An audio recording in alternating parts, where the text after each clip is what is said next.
기도합시다.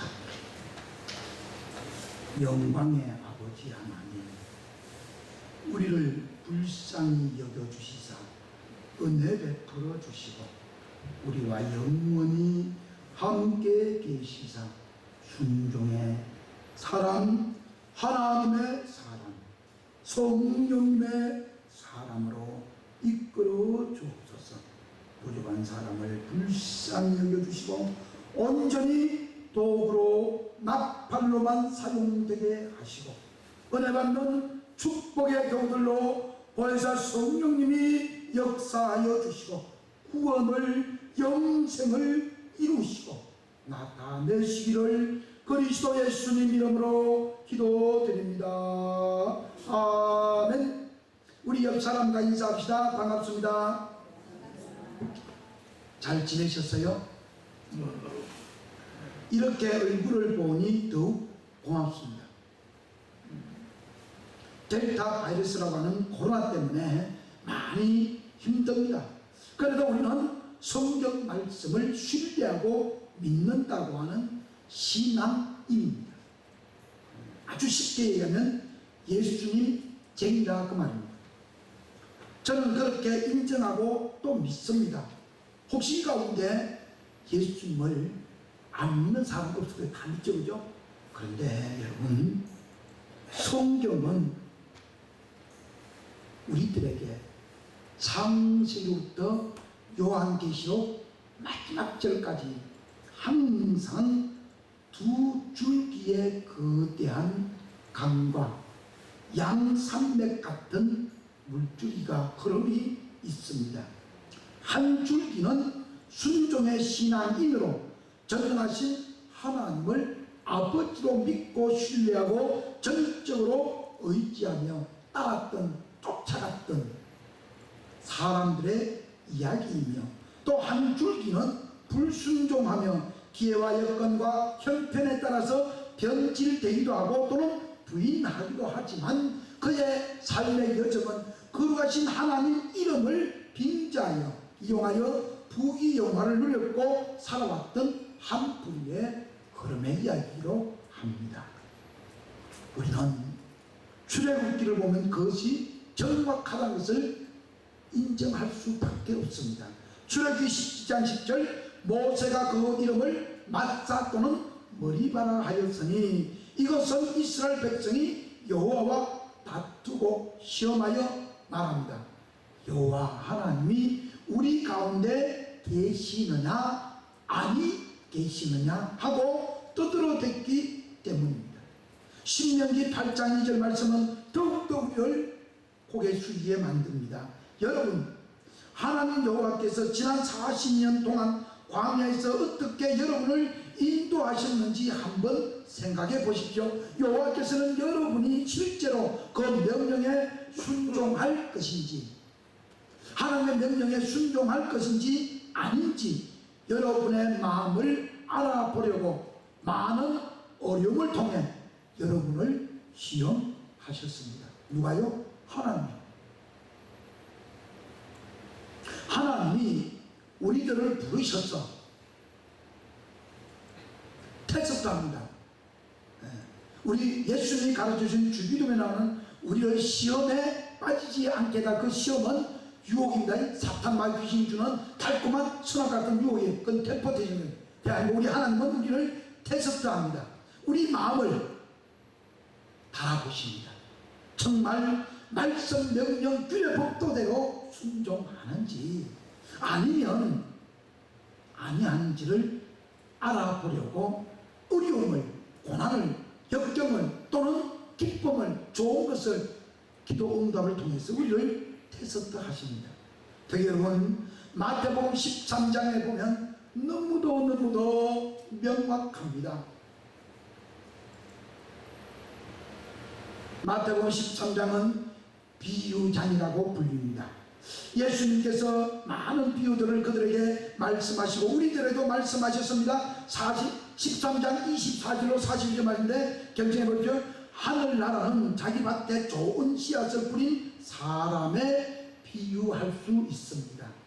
사람들이 다 잠들었을 때에 원수가 와서 밀밭에 독보리를 덧뿌리고 갔습니다. 밀이 싹 터서 자랄 때에 독보리도 함께 자랐습니다. 종들이 와서 주인에게 말합니다. 주인이 밭에 좋은 씨앗을 뿌리지 않았습니까? 그런데 독보리가 어디서 생겨났습니까? 하고 물었습니다. 그러자 주인인 절대자가 이렇게 말씀합니다. 원수가 이런 짓을 하였구나 하고 대답하였습니다.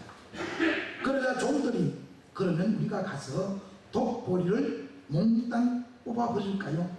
하고 다시 묻자 주인은 이렇게 말하였습니다. 아니다.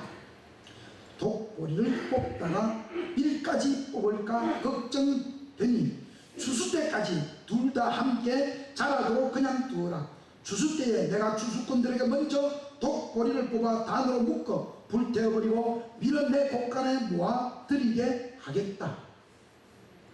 예수님은 또 다른 비유로 그들에게 이렇게 말씀하셨습니다. 하늘나라는 어떤 사람이 자기 밭에 갖다 심은 겨자씨 하늘과 같습니다. 그것은 씨앗 중에 가장 작지만 모든 채소보다 더 크게 자라 나무처럼 되어 새들이 날아와 그 가지에 깃들입니다.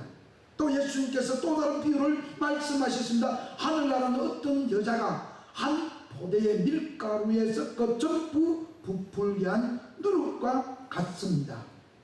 예수님께서 제자들에게 이런 비유를 자꾸 얘기합니다. 그럴 때에 예수님은 군중에게 이 모든 것을 비유로만 말씀하시고 비유가 아니면 아무것도 말씀하지 않으셨습니다. 그리고 시간이 조금 흐른 후에 제자들이 예수님께서 묻습니다. 예수님, 우리에게 이 비유를 좀 자세히 설명하여 주십시오. 그래서 예수님은 그들에게 이렇게 대답하십니다.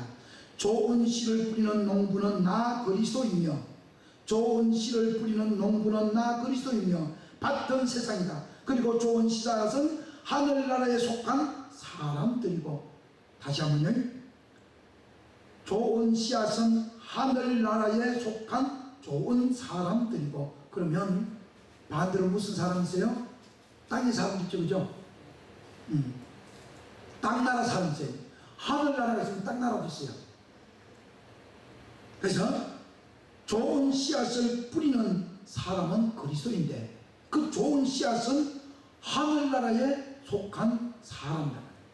독보리는 악한 자에게 속한 사람들이다. 독보리를 뿌리는 원수는 마귀이며 추수 때에 세상 끝날이고 추수꾼은 천사들이다. 그러므로 독보리를 뽑아 불에 태우듯 세상 끝날에도 그렇게 할 것이다. 내가 천사들을 보내겠다.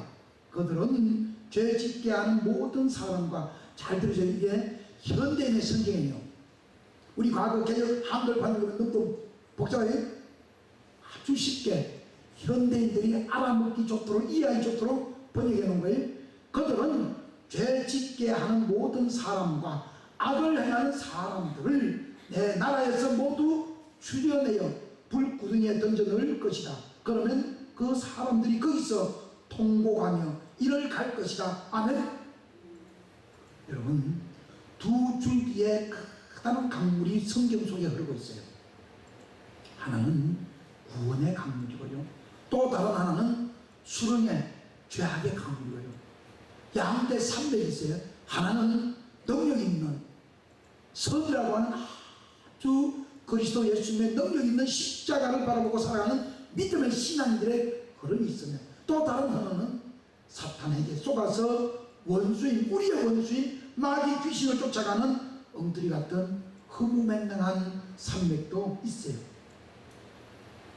여러분, 오늘 본문도 그러합니다. 오늘 본문을 보십시오. 두 부류의 정확한 사람들이 나옵니다.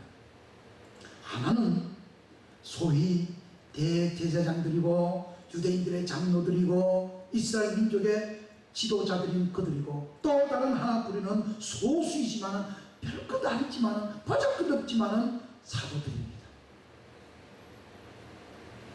사도 제자들은 예수님의 이름을 전하는 것 때문에 잡혀서 어림을 당하고 심지어 매를 맞기도 하고 감옥에 갇히기도 합니다.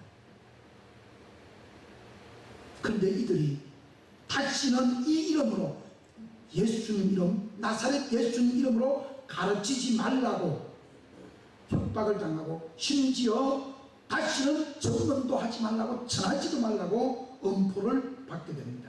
그래서 그들이 옥고를 치릅니다. 그래서 오늘 본문 보십시오. 분명하게 말씀하시는 그들이 누구예요? 종교인들이에요. 껍데기는 화려하고 겉모습은 정말 멋있습니다. 겉모습은 정말 멋있습니다. 금으로 재물로 철저하게 자기를 가려서 멋들어지게 보입니다. 그런데 그의 속 사정은 영 빵빵이죠. 그들이 사도들을 끌어다가 의회 앞에 세우자 대제사장이 이렇게 신문하였습니다.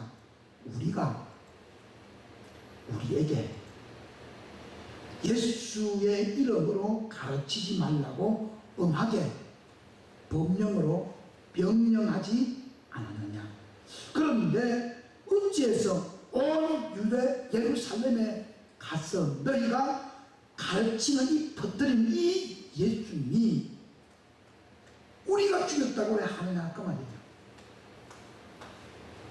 예수님의 죽음에 대한 책임을 우리에게 돌리려고 하고 있다. 왜? 이유가 뭐냐 그러죠.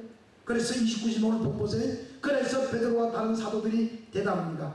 우리는 사람보다 하나님에게 순종해야 합니다.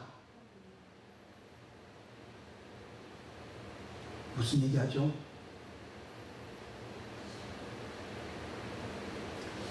사도 베드로와 요한과 많은 그리스도 예수님을 구주로 영접한 믿음의 사람은 지금 이야기하고 있는 이들이 대제사장이고 기득권자이고 유력자이고 재물들이고 다요 뭐 조금만 좀 아양만 들면 편하게 할 수도 있어요. 그런데 그들에게 대하여 사도 베드로가 말합니다. 우리는 사람보다 하나님에게 순종해야 합니다. 이게 뭔 말이에요? 지금 이야기하는 바를 우리가 모르는 건 아닙니다. 압니다. 그런데 예수님이, 하나님이 우리 보고 예수님을 죽인 원흉이 당신들이라고 전하랍니다. 그 얘기예요. 다른 말로 하면 오늘 그리스도 예수님이 십자가 못 박혀 죽으신 것이 나와 여러분의 이라고 증거하라 그 말이에요. 근데 이 대제사장들과 유대교 사람들이, 이스라엘 사람들이 아니라는 거죠. 어떻게 내가 예수님 십자가 못 박혀 죽은 그런 직업다 이게요. 여러분 정말 이야기가 안 되는 대화죠, 그죠? 동문서답하고 있는 거예요 지금. 사람들은 왜 사람들이랄까요? 엄밀히 얘기하면 그리스도 예수님을 안 믿는 사람들이, 모든 자녀들은 자기들의 죄악이, 자기들의 허물이, 자기들이 지옥 가는 것이 예수님을 안 믿어서 가는 게 아니라 그 말이에요. 십자가에 못 박혀 죽으신 하나님의 어린 양 나사렛 예수님이 내가 죽인 것 아니에요. 내 죄 때문에 아니라고 가르치지 말 그 말이에요. 근데 이 사도 베드로는 예루살렘 성전에 들어가자마자 첫 마디가 너희들이 예수님을 십자가에 못 박아 죽였다 이거예요. 여러분, 우리 조상들의 하나님께서 여러분이 십자가에 달려 죽게 만든 예수님을 다시 살아나게 하셨습니다. 그리고 이 여호와 하나님 우리 아버지는 이 이스라엘이 회개하고 죄사함을 받도록 하시려고 예수님을 자기 오른편에 높이셔서 왕과 구주가 되게 하셨습니다. 아멘. 이것을 사도 베드로와 요한과 다른 구원받은 사람들이 증언하는 거예요. 가르치는 거예요. 알려주는 거예요. 그러니까 대제사장들과 사두개인들과 바리새인들과 열심당과 헬당들 가만히 보니까 이거는 의도 담도 안 하는 지금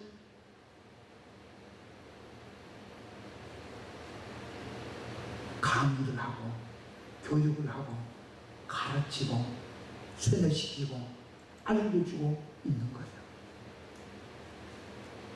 여러분, 교회는 신비로운 단체입니다. 교회는 세상 교육과 다릅니다. 교회는 태동부터가 십자가 고난 위에 불띠붉은 보혈 위에 세워진 교회입니다. 하나님께서 창세로부터 시작해서 성전이라고 하는 귀중한 막을 통해서 성막을 통해서 이스라엘 백성들에게 함께해 계시다가 아들 그리스도 예수님을 성령의 은혜 가운데 이 땅에 보내주시고 누구든지 그를 믿는 자마다 영생을 얻도록 하시기 위하여 동정녀 마리아에게 태어나게 하시고 그를 믿는 자마다 십자가 보혈의 공로를 의지해서 죽음을 이기고 부활하시고 성천하셔서 다시 오실 예수님을 기대하고 기다리는 그 소중한 소망의 믿음을 가진 자들에게 하나님이 은혜로 반석되시는 교회를 그들 심령 속에 심게 됩니다.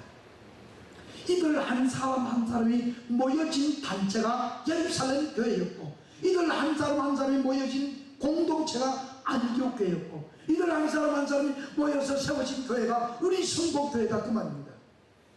그런데 이 사도 베드로의 설교는 가르치는 교육은 우리 보고 하나님의 아들 예수님을 십자가에 못 박은 가장 큰 원흉이 너희들의 죄 때문이다. 너희 죄가 예수님의 십자가에 못 박았으니 그 앞에 무릎 꿇고 그 앞에 순종하고 무조건 응답하여 예라고만 대답하고 살아가라고 요구하는 거예요. 그 이야기를 들은 대제사장들과 도저히 구약의 말씀에 빗대보면 이게 엉터리거든요. 말이 안 되거든요. 아니 어떻게 나사렛에서 태어나신 예수님, 아니 그것도 다윗의 후손으로서 저 베들레헴 구유에 누워있던 그 보잘것없는 어린 아기 하나가 33살에 요셉의 아들이면 마리아의 아들이었던 이 예수라고 하는 인물이 그리스도가 되고 왕이 되고 주인 되고 구주가 된다는 이 귀중한 사실을 믿으라고 증거하니 기가 막힐 노릇아니에요. 이유는 다윗과 같은 성분 위대한 권세 권력을 가지고 이 땅에 빵하고 태어나신 그 메시아 그리스도를 기다리고 있는데 이 엉뚱하게 볼품먹고 연약하고 아무 능력 없는 그 예수님을 그리스도라고 증언하니 왜 그게 허락이 되겠냐 그 말이에요. 하나님은 하나님의 일들을 행하실 때에 반드시 순종의 사람들을 사용하고 계십니다. 특히 보혜사 성령님을 보십시오. 보혜사 성령님을 사모하고 의지하고자 하는 사람은 언제든지 보혜사 성령님의 소리를 듣고 따라서며 사는, 잘 들어요. 따라서는 거예요. 따라서 사는 게 아니고 성령의 소리를 듣고 따라 스탠드에 딱 서는 거예요. 그러면 성령께서 그를 붙잡아 움직이시는 거예요. 이게 순종입니다. 순종은요, 하나님이 성령을 통해서 우리들에게 통찰하시고 통달하시고 통솔하시는 놀라운 신비로운 은혜입니다. 이건요 기가 막힌 은혜예요, 여러분. 마치 말입니다. 저의 조그마한 간증을 얘기하면 저는 잘 몰라요. 근데 어떤 분이 제게 찾아왔어요. 정말 초면입니다. 그때 처음으로 이름을 알고 그때 처음으로 이분이 뭘 한 줄 알아요. 우리 주사는 조금 이제 알 거예요. 와가지고 저한테 참 자랑을 많이 합니다. 윤시성을 가진 분인데 이름은 참 어디 있어요. 아주 이런 풀이하면요 진짜 멋있어요. 이거 오셔가지고 목사님 시골교회 목회하는데 얼마나 어렵습니까? 그러니까 저를 좀 위에 기도해 주시고 저를 좀 도와주시면 이리 하고 저리 하겠다고 참 이거 청사진이 멋있어요. 너무도 멋있어요. 그래서 제가 한 4개월 동안 이 조그만한 지게차가 있어요. 지게차 조그만 걸 좀 이렇게 운전해 봤기 때문에 그래서 제가 가서 4개월 동안 도와줬어요. 부지런히 나르고 은밀하게 보면요 예배당 있는 것보다 그 가서 월요일부터 금요일까지 그게 가지고 꼭 하루에 3시간 이상 또는 6시간씩 꼭 하고 돌아왔거든요. 근데 나중에 들리는 소리가 이게 사업이 잘 됐으면 아마 어쩌면 저하고 못 만났을 거예요. 근데 신기하게도 이 사업이 안 된 거예요. 그 뒤에 들리는 소리가 저 남목사 때문에 일이 안 됐다는 거죠. 그 속에 자존심 상하잖아요. 그래서 여러분 그대로 기도한 거예요. 보혜사 성령님 이야기 들으셨지요? 그 윤 집사님 지금 저에게 이런저런 얘기하는데 저의 허물이라면 저를 좀 도와주세요. 저의 잘못이고 저의 실수라면 제가 어디 가서 입방아 지었다면 좀 저를 좀 깨우쳐 주시오. 저를 벌 주세요. 저에게 좀 도와주세요. 라고 기도했어요. 그래서 그냥 그대로 그분에게 가서 뭐 따질 필요도 없어요. 그분에게서 변명할 것도 없고요. 아무것도 없어요. 그냥 그대로 성령님 저 마음 알잖아요. 저의 수고를 알잖아요. 저의 열정을 알잖아요. 주님 좀 도와달라고 기도했더니 세상에 스스로 제 옆에 와서 이야기하는 거예요. 목사님 죄송합니다. 어떤 소문을 들으신지는 알 수 없지만 목사님 저의 허물입니다. 제가 과욕을 부려가지고 과욕은 다른 거 아니에요. 그런 회사를 하나 더 하려고 보증 썼다가 혼란 나갔던 거예요. 근데 여러분 간증인데 만약에 그 회사가 잘 됐으면요 저까지도 저 중국에 갔어요. 볼모로 잡혀가요. 볼모로. 이게 하나님이 참 지키러요. 웃으면서 와서 그래요. 그 윤십자님 목사님 정말요 하나만 딱 넘었으면 참 탄탄대로 갈 것 같은데 그거까지는 참 잘했는데 거기 가서 안 된다는 거예요. 꼭 틀어진다는 거예요. 금방 계약 성사가 될 것 같은데 이거죠. 또 이쪽 가서도 금방 6억짜리가 뭐 하나 1억 될 것 같은데 그게 또 안 된다고 그러고 저쪽 가서도 3억짜리 되면 안 되고 나중에 알고 봤더니만 우리 목사님 때문에 제가 지금 목사잖아요. 남 목사님 그 있으니까 안 된다. 근데 그럼 나 이것도 안 갔다고 내가 뭐 돈 받는 것도 아니고 내가 뭐 한 것도 아니고 안 갔어요. 그리고 난 뒤에 일이 빵 터지는데 세상에 경찰 갔다 갔다 하죠. 중국에 갔다 갔다 하죠. 나중에 알고 봤더니만 세상에 만약에 제가요 하나님 그걸 안 막아줬다면 진짜 일자리 못했어요. 여러분 성령 하나님의 소리를 듣고 따라서 계세요. 그냥 서텐데요. 그것도 그냥 하지 말고 딱 서서 수도하는 거예요. 가만히 있으면 성령 하나님이 여러분을 좀 이런 표현 써서 죄송합니다. 요즘 하도 그 차별들은 성령 하나님이 우리를 전적으로 사로잡았어. 하나님 의도대로 뜻대로 말씀대로 끌고 가는 거예요. 그게 진짜 순종이거든요. 거기에는 내 사리사욕이 없어요. 내 의지가 없어요. 있으면 그건 순종이 아니잖아요. 여러분 이렇게 우리가 성령의 목소리 듣고 가만히 따라서 있어야 되는 이유가 뭐냐면 오늘 고린도전서 2장 9절로 14절 말씀 때문에 그럽니다. 제가 늘 인용하잖아요. 그죠? 고린도전서 2장 9절로 14절 말씀 현대미성입니다. 경청해 보십시오. 그것은 성경에 아무도 보거나 듣거나 생각조차 못한 것을 하나님은 자기를 사랑하는 사람들을 위하여 준비해 두셨습니다. 잘 들어요? 하나님은 성경에서 얘기하는데 아무도 보거나 듣거나 생각조차 하지 못한 것을 누가 하신다고요? 하나님이 준비해 두셨다 그 말이에요. 하나님께서는 성령님을 통해 그 비밀을 우리에게 알려주십니다. 성령님은 모든 것을 살피심으로 이걸 보고 통달이라 그래요. 통솔이라 그러고 통찰이라 그래요. 모든 것을 살피심으로 하나님의 깊은 것까지도 알아내십니다. 사람의 생각을 그 속에 있는 영 외에는 아무도 알 수 없듯이 하나님의 생각도 하나님의 성령님 외에는 아무도 알지 못합니다. 우리는 세상의 영을 받지 아니하고 하나님께서 주신 성령을 받았습니다. 이것은 하나님 우리에게 은혜로 주신 선물을 우리가 알 수 있도록 하기 위하여 성령을 보내주시는, 여러분, 성령 하나님이 나와 함께 계시면 하나님을 알아요. 나의 허물을 보게 돼요. 알게 돼요.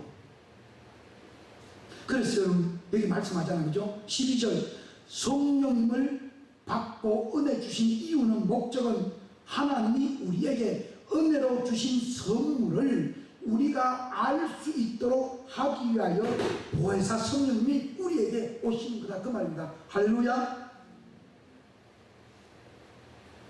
병 고치려고 예언에서 무슨 목적을, 여러분 그것 때문에 성령 달라고 기도하면 안 되는 거예요. 성령 하나님은 하나님의 속을 너무도 잘 알거든요. 하나님 마음을 너무도 100% 온전히 알아요, 성령님은.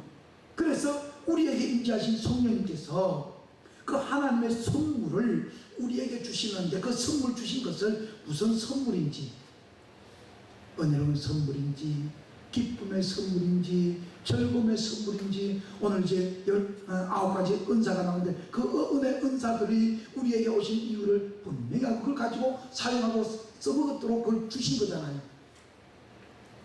그 말입니다. 그런데 여러분, 다시 말해서 영적인 진리는 영적인 말로 설명하는 것입니다. 14절, 거듭나지 못한 자녀는 하나님의 성령이 주시는 것을 받아들이지 않습니다. 아니, 예수님을 구주로 영접하지 못하면 성령님이 가르쳐 주시는 하나님의 의도를, 계획을 몰라요. 알 수 없어요. 그래서 지금 사도 베드로와 요한, 이 사도들이 예수님이 너희들이 죽였는데, 내가 죽였는데 그 죽인 예수님이 하나님이 왕과 구주로 만들어 놓으셔서 그분을 믿으라, 그러면 된다. 거기에 대해서, 아니, 십자가에 못 박아버린 내 죄악 때문에 예수님이 헌신하고 대신 죽었잖아요. 근데 그 대가를 뭘 찾아요? 전부 없어요. 한 가지밖에 없어요. 순종하면 성령 따라 살아, 그것밖에 없어요. 근데 이 대제사장들과 유대교들의 지도자든지 난리가 난 거죠. 왜요? 무엇 때문에 그럴까요? 우리 30절 들었잖아요. 시기가 가득한 거예요. 다른 말로 하면, 요즘으로 얘기하면 인기가, 하늘을 치솟고 올라가는 그 인기가, 자기들 보다가 이 베드로가, 요한이, 예수님의 제자들이 더 인기가 많은 거예요. 사람들이 그냥 눈을 휘둥그려가지고, 야, 이런 직위가 어디 있느냐. 우리는 지금 땅의 나라에 속해서 허둥이고 살고 있는데, 아니, 저 영혼은 하나님 나라에 속한 사람이 이런 삶을 산다, 이런 기쁨이 있다, 이런 즐거움이 있다, 이런 영생이 있다고 가르치는 그보다 더 좋은 것이 어디 있어요? 그러니까 이 대제사장들이 난리가 났잖아요. 가장 큰 이유는요, 본인들의 기득권이 없으세요. 기득권이 뭐예요? 예외 드린 거잖아요. 재물 잡고, 소 가져와라, 염소 가져와라, 양 가져와라, 곡물 가져와라, 재물 가져와라, 그걸 번제단위에 물두멍에다 분향단위에 세워가지고 해야 되잖아요. 근데 그게 예수님 부활 성전하시는 그 필요가 없는 거예요. 구약 시대에 함께 하셨던 그 성막이, 성전이 예수 그리스도가 되셨기 때문에 이제는 누구든지 예수님을 가슴에 모시면 그 성전이 우리 안에 들어와 계시기 때문에 그 유월절 그런 게 필요가 없게 됐거든요. 그러니까 얼마나 제사장들이 대제사장 방황되겠어요. 여러분 생각해보세요. 아주 쉽게 얘기하면, 오늘날 얘기하면, 우리 한국에 약 6만 명이 넘는 목회자들이 많습니다. 전사님도 있고. 근데 그게 하나도 필요가 없어요. 그런 단체가 하나 있으면 안식구가 그래요. 그 내가 알아보니까, 십몇 년 전부터 있답니다. 안식구도 지금 목사제도가 생겼어요. 전에는 없었어요. 여러분, 다시 한번요. 거듭나지 못한 자연인은 하나님의 성령이 주시는 것을 받아들이지 않습니다. 그런 것은 영적으로만 이해할 수 있기 때문입니다. 그들에게는 그 영적인 일이 어리석게 보일 뿐 아니라 그들은 그것을 깨달을 수도 없기 때문에 지금 이 유대 교우들이, 종교인들이 사도들을 억압합니다.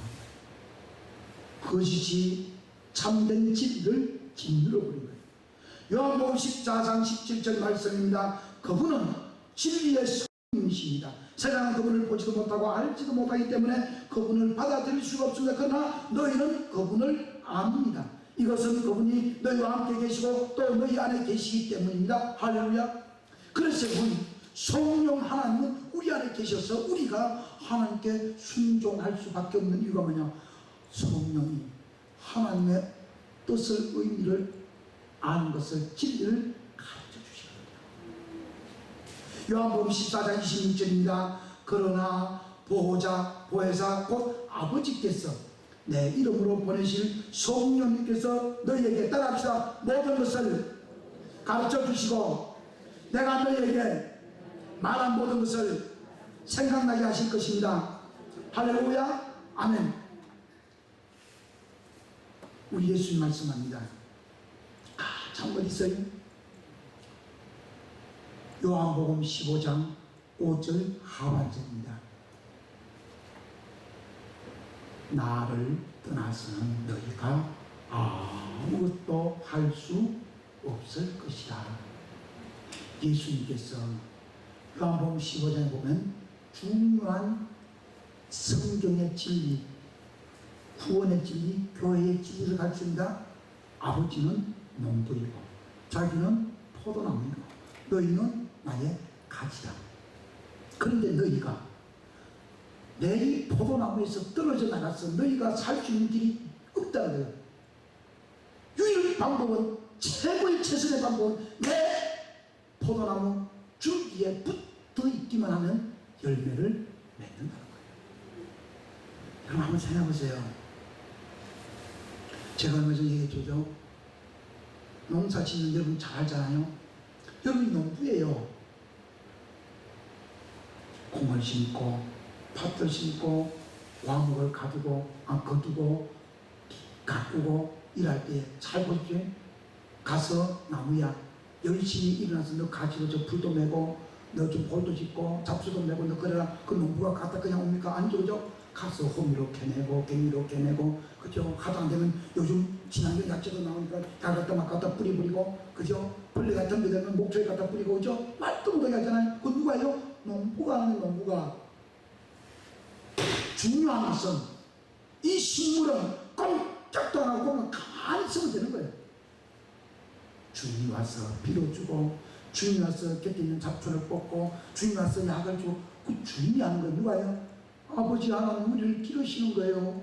우리는 양이에요. 그냥 정말 말 그대로 아까 얘기했죠. 따라 서 있으면 되는 거예요. 성령의 목소리 듣고 가라니 예 가면 되는 거고, 서라고 예 서면 되는 거예요. 중요한 것은 성령 하나님의 목소리를 듣는 이 귀가 열려야 되고, 마음이 열려야 되고, 눈이 떠져 있어야 그게 가능하단 말이에요.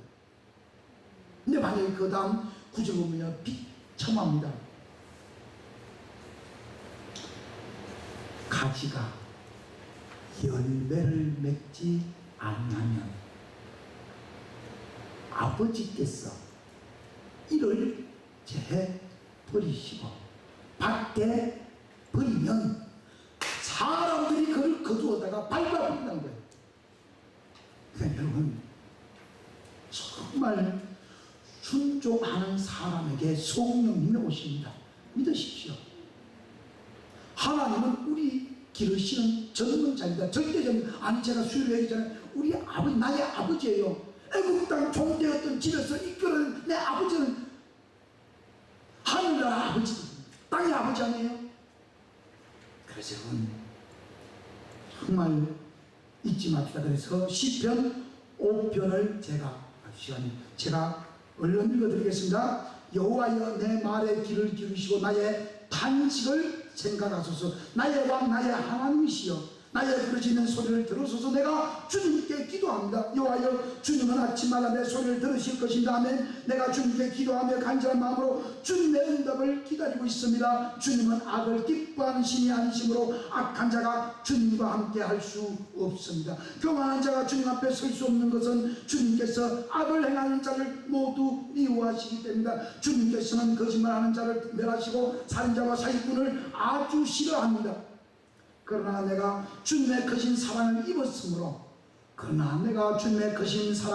입었으므로 주님의 거룩한 성전에 들어가 주님께 경배하겠습니다. 여호와여, 나에게 많은 원수들이 있습니다. 나를 인도하셔서 주님의 뜻을 행하게 하시고 주님의 길을 밝히셔서 내가 따라가게 하옵소서. 내 원수들의 말은 하나도 믿을 수가 없습니다. 그들의 마음은 악으로 가득 차 있고 그들의 목구멍은 열린 무덤 같으며 그들의 혀는 아첨을 하고 있습니다. 하나님이시여, 그들을 죄인으로 단정하시고 그들로 자기 꾀에 빠지게 하소서. 그들이 죄가 많으니 그들을 추방하소서. 그들이 주님을 거역하였습니다. 그러나 주님을 신뢰하는 자는 기뻐할 것입니다. 주님을 사랑하는 자들을 보호하셔서 그들이 주님 앞에서 기뻐 외치게 하소서. 12절입니다. 주님은 의로운 자에게 복을 주시고 사랑의 방패로 저들을 지키십니다. 아멘. 할렐루야. 우리 시편 5편의 다윗의 기도예요. 우리 함께 교도하십시오. 만약 이러한 기도에 거부감이 있고 의심이 있다면 용서하시는 하나님 아버지께 간절히 이 말씀 의지하여 도움을 구하시고 기도하십시오. 예레미야서 33장 8절, 내가 그들이 내게 행한 모든 범한 죄악을 정하게 하며 그들이 내게 범하며 행한 모든 죄악을 깨끗하게 용서하여 준다고 합니다. 아멘. 그래서 여러분, 기도하는 것밖에 없어요. 우리는 잊어버리지 맙시다. 순종을 결단하여 보혜사 성령과 함께 살아가기로 다짐합시다. 성령님이 우리와 함께 계시지 아니하면 우리들의 모든 삶은 하나님 앞에서 나타나지 않을 것이며 그로 인하여 결국 서곡 지옥의 입구에 서게 될 것입니다. 우리 모두 사도들과 같이 확실하고 분명한 순종에 결단하여 보혜사 성령님의 은혜로 담대하게 이렇게 외치며 복음의 증언자로 살아갑시다. 너희가 나무에 달아 죽인 예수님을 우리 조상의 하나님이 살리시고 이스라엘에게 회개함과 죄사함을 주시려고 그를 오른손으로 높이사 임금과 구주로 삼으셨느니라. 아멘. 30절 30절 오늘 복음 나오잖아요. 여러분 참 대단해요. 요즘 같으면요 또 힘들어요. 비대면 예배 드리게 하고, 여러분 우리 예배당에 3m 떨어지면요 절반도 못와요. 지금 도시는 3m 떨어지게 합니다. 그 앞뒤로 3m 떨어지게 하면 여러분 우리 교회는 몇 명 안 돼요. 특히 여러분 그냥 우리 총에서 왔어요. 요 강대상에서 저 앞에까지 거리를요 3m 동서남북으로 전부 다 3m는 똑 떨어져야 돼요. 우리 여기 뒤에 앉아있는 장로님이 벌써 제가 볼 때는 3m 안 돼요. 3m 저 밖에 나가야 돼요. 그런데도 사도들은요 사도행전 5장 30절 30절 이렇게 외칩니다. 너희가 나무에 달아 죽인 예수님을 우리 조상의 하나님이 살리시고 이스라엘에게 회개함과 죄사함을 주시고 그를 오른손으로 높이사 임금과 구주가 되셨다. 할렐루야. 믿으십시오.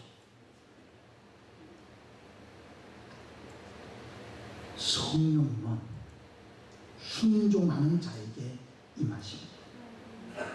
분명하게 믿음으로 외칩시다. 나사렛 예수님이 나의 그리스도이시며 나의 주님이라고 좀 자신있게 당당하게 외치며 좀 살아갑시다. 다른 것 자랑하지 말고. 지금 중국가 계시는 목사님 계시는데 함자 때는 좀 그래요. 네. 그 목사님들 어느 교우가 저는 좀 생겼어요.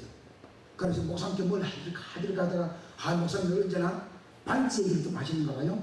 그래가지고 여러분 다통짜리 반지면 애분 무섭습니다. 그죠? 꽤 커다란 금반지 하나 해드리고 그래도 돈이 남아요.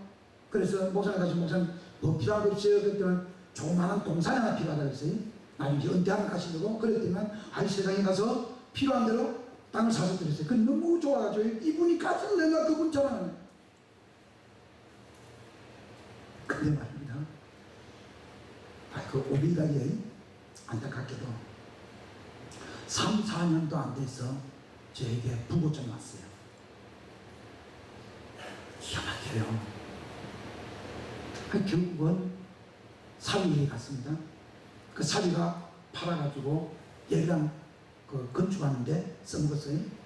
그러니까 여러분 자랑 아무것도 없어요. 그럼 그 사위가 지금 목회 잘하냐? 그것도 아니더라고요. 그러니까 여러분 정말 여러분 잊지 마십시오.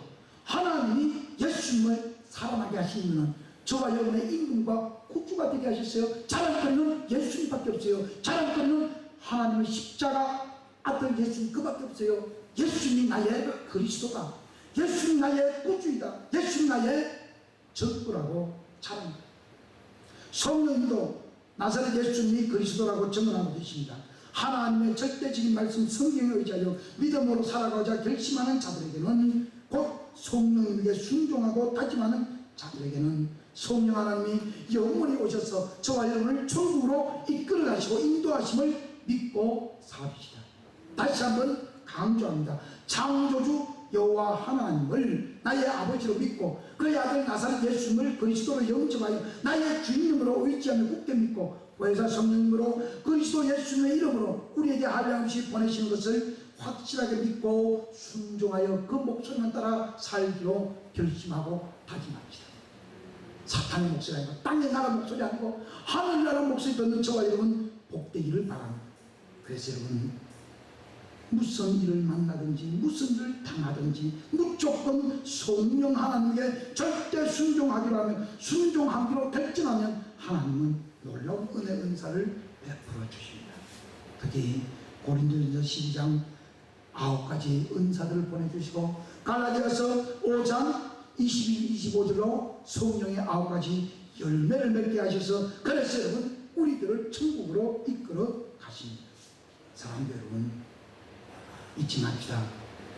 포도나무는 포도 열매를 맺어야 됩니다. 우리 이종옥 집사님 이호덕거문에 앞에 있어요. 그럼 우리 이성우 집사님이 포도나무를 갖다 대야 했거든요. 근데 작년에 보니까 쭉 뻗어나갔어요. 올라보니까 아주 깐초에 가지를 탁 달라고요. 하나 때문에 거기에 열매가 2개 탁 달린 두 꼬리 그건 살려놨더라고요. 근데 열매 없는 가지는 많이 나갔거든요. 하나도 없더라고요. 다 잘라버리고. 똑같습니다 여러분. 우리 과일 나무 키우잖아요. 사과나무 키울 때 여러분 열매 없는 가지 키우는 거 봤어요? 아니에요.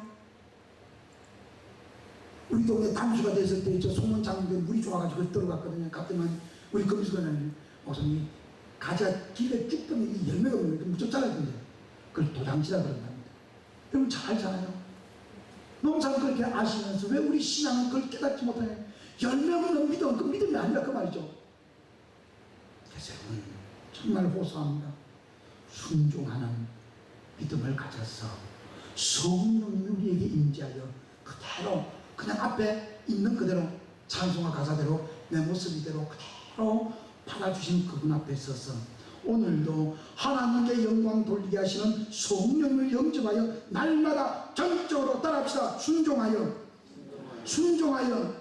살아있는 신앙인으로 살아가겠습니다.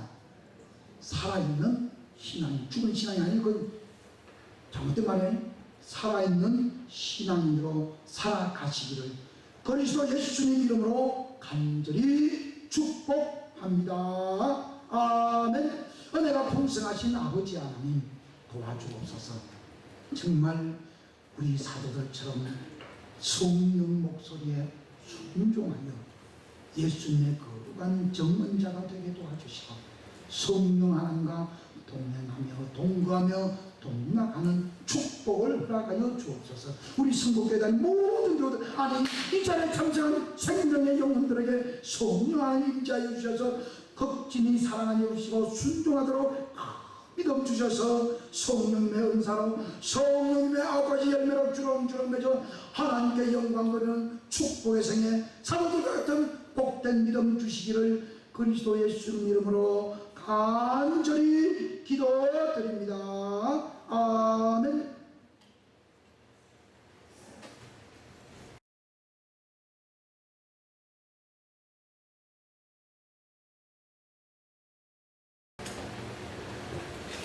파송의 말씀은 시편 5편 7절 말씀입니다.